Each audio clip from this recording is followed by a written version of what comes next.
आप सभी दर्शकों को मेरा नमस्कार।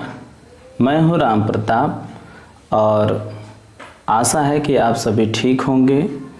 और काफ़ी दर्शकों के मन में ये क्वेश्चन होगा कि मैंने पिछले आठ महीने पहले एक वीडियो अपलोड किया था नरेशन का। उसके बाद मैं अचानक YouTube से गायब हो गया और आज इतने दिनों के बाद फिर से मैं वीडियो अपलोड कर रहा हूँ। तो उसके पीछे रीज़न था दोस्तों, देखिए समस्याएं आती गईं और मैं समस्याओं में उलझता चला गया और सोचता था कि अब कल समस्या ख़त्म होगी या कोई सलूशन निकलेगा तो फिर मैं टाइम निकाल के वीडियो बनाऊंगा, लेकिन वो ऐसा हुआ नहीं। और फिर बाद में मुझे एनालिसिस करने पे पता चला कि ये समस्याएं ख़त्म नहीं होने वाली हैं। समस्याएं जीवन भर कोई ना कोई समस्याएं लगी रहेंगी और उन्हीं समस्याओं के बीच मुझे जीना है। अगर मैंने कोई काम शुरू किया है तो उसे मुझे पूरा करना चाहिए। समस्याओं से हार मानकर उसे छोड़ना नहीं चाहिए। और अब मैं एक बार फिर आप सभी से ये कमिटमेंट कर रहा हूँ कि मैं अब रेगुलर हफ्ते में 1 या 2 वीडियो या जैसा भी टाइम मिलेगा मुझे, लेकिन रेगुलर अब मैं वीडियो अपलोड करता रहूँगा। क्योंकि कई सब्सक्राइबर्स ऐसे हैं जो मेरे स्टूडेंट भी रह चुके हैं और कई सब्सक्राइबर्स ऐसे हैं जो मेरे स्टूडेंट नहीं रहे हैं, फिर भी उन्होंने कुछ वीडियो देखा और उसे लाइक किया और उन्होंने वेट किया। तो इसके लिए मैं क्षमा चाहता हूँ और अब मैं रेगुलर वीडियो डालूँगा। आप सभी दर्शक हमसे जुड़े रहे, इसके लिए आप लोगों का बहुत बहुत धन्यवाद।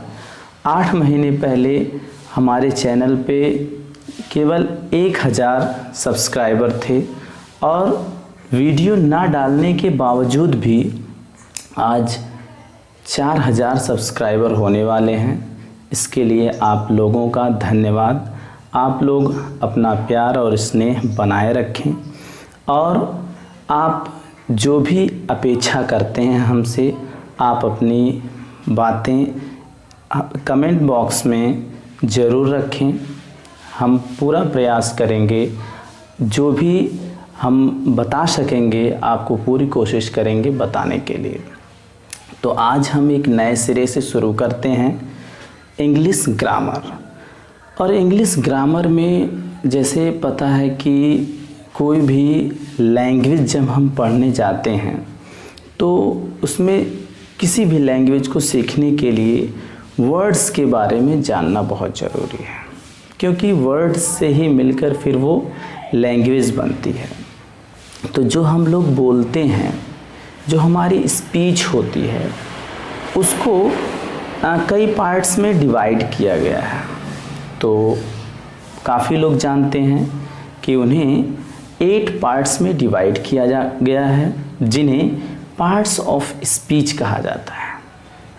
तो there are 8 parts of speech और ये चीज़ हम आपको बता दिए थे पहले भी, पिछली वीडियो में हम बता चुके हैं, लेकिन अब एक नए सिरे से शुरू कर रहे हैं। तो आज फिर हम आपको बताएंगे कि 8 पार्ट्स ऑफ स्पीच होते हैं।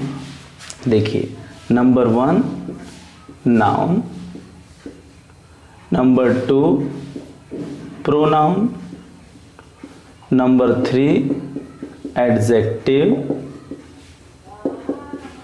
Number 4 adverb, number 4 verb, number 5 adverb, number 6 preposition,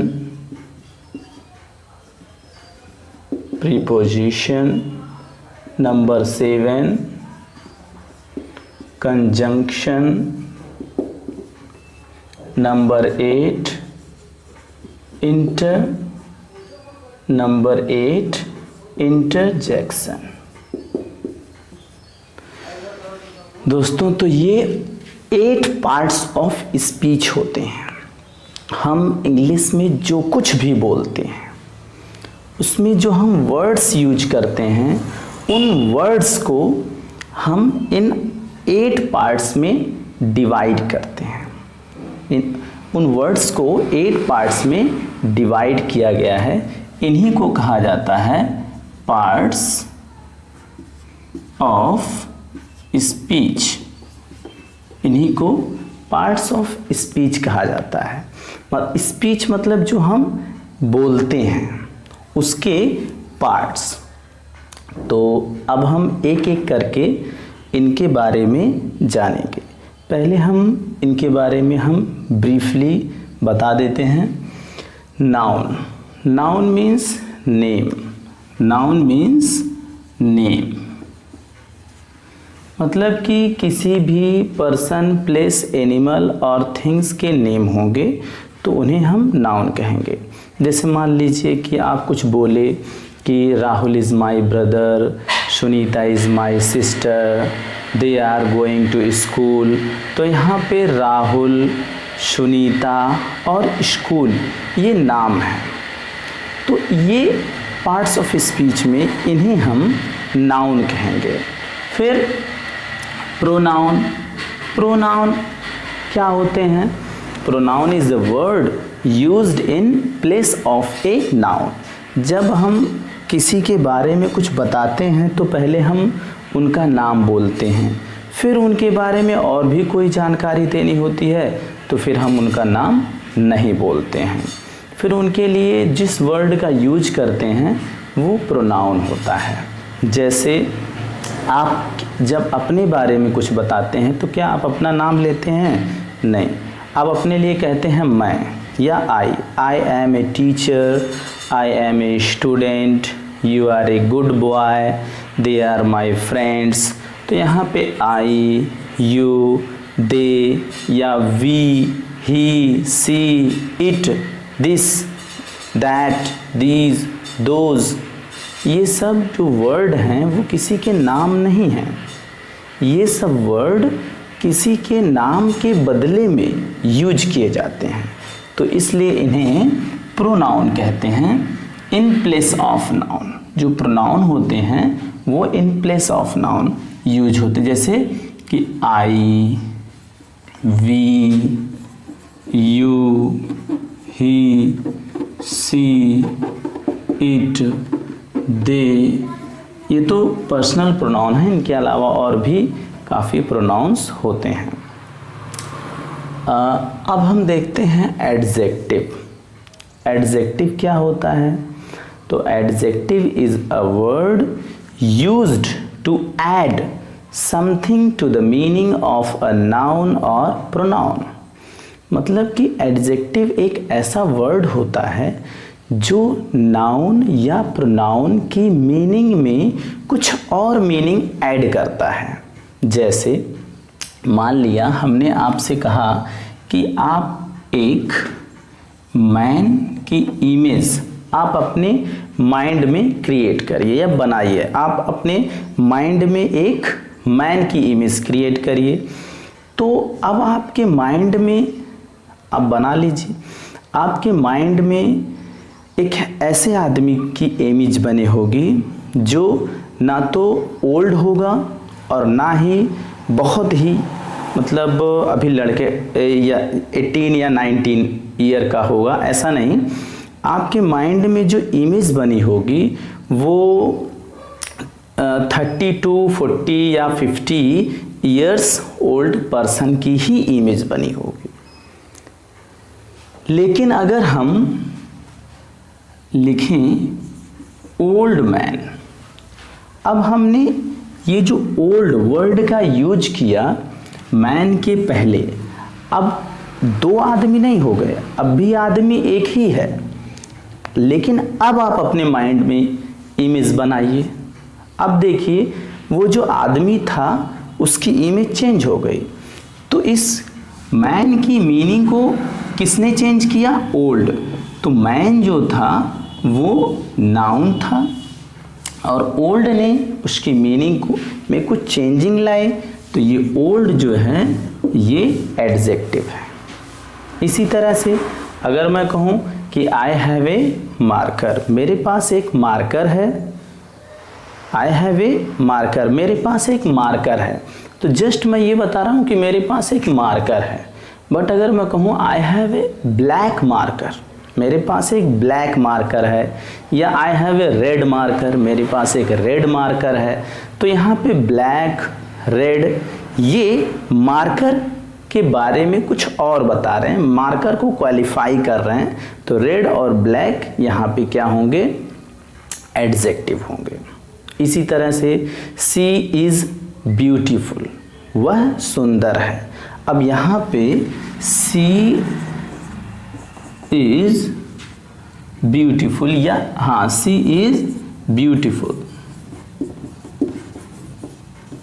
C is beautiful, वह सुंदर है। यहाँ पे सी किसी का नाम तो है नहीं, लेकिन किसी के नाम के बदले में यूज किया गया है, तो ये है प्रोनाउन, ये प्रोनाउन है। और ये ब्यूटीफुल मीन्स सुंदर, तो क्या ये किसी का नाम है? नहीं, ये उसकी सी, इसकी विशेषता है, तो इसके बारे में ये ब्यूटीफुल बता रहा है। तो ये क्या हुआ, ये हुआ एडजेक्टिव। इस तरह से कोई भी वर्ड जो नाउन या प्रोनाउन के बारे में कुछ बताता है या नाउन या प्रोनाउन को क्वालिफाई करता है, उसे हम एडजेक्टिव कहते हैं। अब हम आते हैं वर्ब पे। वर्ब पे तो अ word which express an action और स्टेट इज कॉल्ड वर्ब। तो जिस वर्ड से कोई एक्शन के होने का पता चले, जैसे कि मतलब टीचिंग या टीच, तो इस समय मैं क्या कर रहा हूँ, टीचिंग कर रहा हूँ। आप क्या कर रहे हैं, वॉचिंग, वीडियो देख रहे हैं, तो टीच, वॉच। अब ये टीचिंग जो है टीच से बना है, वॉचिंग वॉच से बना है।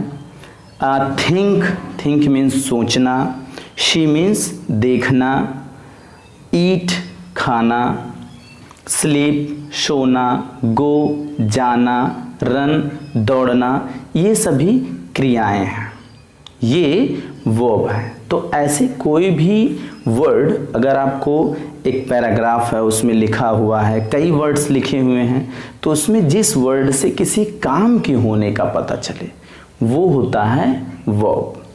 ठीक, तो आपका देखिए go, come, write, read, she, call, do, ये सब वर्ब है। या फिर अगर होने का ही केवल पता चले, जैसे is, are, am, was, were, has, have, had, will, shall, ये सब वर्ब्स हैं। अब हम आते हैं एडवर्ब पे। तो adverb is a word which used to qualify an adjective, an adverb और verb। मेनली तो स्टूडेंट्स ये जानते हैं कि जो एडवर्ब्स होते हैं वो वर्ब को क्वालिफाई करते हैं, लेकिन ये ध्यान रखिए कि एडवर्ब जो होते हैं वो वर्ब को, एडजेक्टिव को और खुद एडवर्ब को भी क्वालिफाई करते हैं।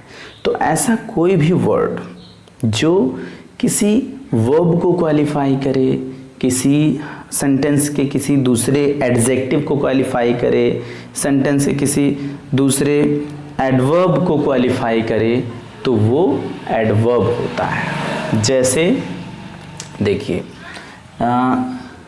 ही रन्स, अब यहाँ देखिए लिखा हुआ है ही रन्स, वह दौड़ता है। जस्ट बस ये बताया गया है कि वह दौड़ता है, लेकिन अगर यहाँ पे बताया जाए कि ही रन्स फास्ट, तो यहाँ पे ये फास्ट जो है ये ही की विशेषता नहीं है, ये रन्स की विशेषता है, रन्स की। तो ये है आपका वर्ब और ये क्या हुआ, एडवर्ब, ये आपका हुआ एडवर्ब। लेकिन अगर कहा जाए कि ही रन्स वेरी फास्ट, तो आपको पता है कि रन्स ये वर्ब है, फास्ट एडवर्ब है, लेकिन वेरी क्या बता रहा है, ये फास्ट डिग्री बता रहा है फास्ट की। जो एडवर्ब है वो कितना मतलब फास्ट तेज, वेरी मतलब बहुत तेज, तो बहुत जो है ये फास्ट की विशेषता बता रहा है, तो ये भी आपका एडवर्ब हुआ। इसी तरह से एडवर्ब एडजेक्टिव की भी विशेषता बताते हैं। जैसे सी इज़ ब्यूटीफुल, अगर आप इसके पहले वेरी लिख दें तो हो जाएगा सी इज़ वेरी ब्यूटीफुल। या फिर अगर आप इसके पहले TOO लिख दें तो ये हो जाएगा सी इज़ टू ब्यूटीफुल, मतलब कि वो ज़रूरत से ज़्यादा सुंदर है। तो यहाँ पे वेरी या टू जो हैं ये एडजेक्टिव को क्वालिफाई कर रहे हैं, तो ये वेरी और टू क्या है, एडवर्ब है। दोस्तों ये ध्यान देना कि हम यहाँ पे बस आपको ब्रीफली बता रहे हैं, यहाँ पे ब्रीफ नॉलेज दे रहे हैं, पूरा आपको नहीं बता रहे हैं। हम आपको ये एक एक वीडियो में एक एक पार्ट ऑफ स्पीच का पार्टिकुलर टॉपिक होगा, उसे तब हम डिटेल में बताएंगे, ठीक। अब देखिए प्रीपोजिशन। प्रीपोजिशन, तो preposition is a word used before a noun or pronoun to show its relation to the another word of the same sentence। तो जो प्रीपोजिशन होता है वो किसी नाउन या प्रोनाउन के पहले यूज होता है और उसी सेंटेंस में उपस्थित किसी दूसरे वर्ड से, मतलब कि किसी दूसरे नाउन या प्रोनाउन से उसका क्या बताता है, संबंध बताता है, रिलेशन बताता है, ये होता है प्रीपोजिशन, ठीक। तो हम आपको बता दें, देखिए प्रीपोजिशन कैसे आप पहचानेंगे। जैसे मान लीजिए लिखा है कि my book is the table, my book is the table. अब यहाँ पे इससे क्या पता चला, my book is the table मतलब मेरी किताब मेज है, ये तो इसका भाव ही नहीं क्लियर हो रहा है। लेकिन अगर आप यहाँ पे लिख देंगे कि on the table, my book is on the table, मेरी किताब मेज पर है, तो यहाँ पे ऑन वर्ड जो है ये टेबल और बुक इन दोनों के बीच क्या बता रहा है, संबंध बता रहा है, टेबल और बुक के बीच संबंध बता रहा है। अगर आप यहाँ पे ऐसे लिख दें कि my book is under the table, my book is under the table, तो ये हो जाएगा कि बुक जो है वो टेबल के नीचे है। तो इस तरह से वर्ड होते हैं। She sat beside me. अब यहाँ देखिए मी प्रोनाउन है और यहाँ पे शी भी प्रोनाउन है। अब मेरे और उसके बीच में जो संबंध बता रहा है ये बिसाइड बता रहा है कि वो मेरे बगल में है, बैठे, ठीक। तो इस तरह से बहुत से in, on, at, by, beside, upon, below, within, बहुत से प्रीपोजिशन आप पढ़े होंगे, देखे होंगे, ठीक। अब हम देखते हैं कंजंक्शन पर। तो conjunction is a word used to add two words, clauses, phrases और सेंटेंसेस।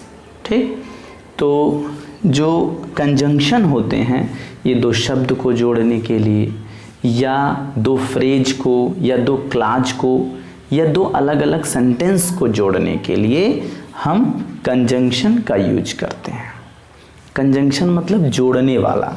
ठीक, जैसे एंड, बट, बिकॉज, वाई, तो as well as, not only but also, और भी काफ़ी कंजंक्शंस होते हैं। जब हम आपको डिटेल में पढ़ाएंगे फिर आपको बताएंगे। ठीक, और इंटरजेक्शंस, इंटरजेक्शन क्या है? इंटरजेक्शन ऐसे वर्ड होते हैं जो अचानक हमारे मुंह से निकल पड़ते हैं। कब?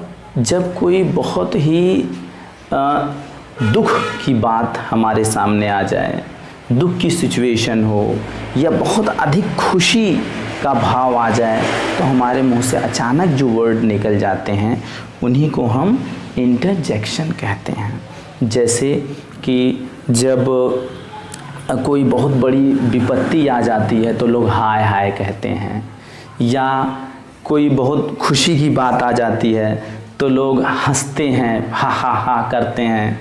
तो इंग्लिश में जो वर्ड होते हैं वो जब बहुत अधिक कोई खुशी की बात हो जाती है तो वो हुर्रे वर्ड का यूज करते हैं। जैसे hurray, we have won the match, alas I am undone, हाय मैं बर्बाद हो गया। तो यहाँ पे हुर्रे, अलास, फाई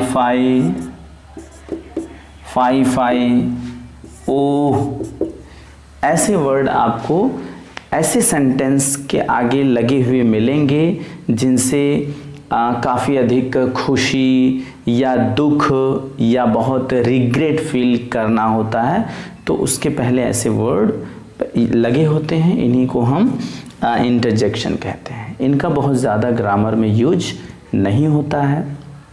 तो आशा है मित्रों आपको ये वीडियो अच्छी लगी होगी, और आपको ये वीडियो कैसी लगी आप ज़रूर बताइए।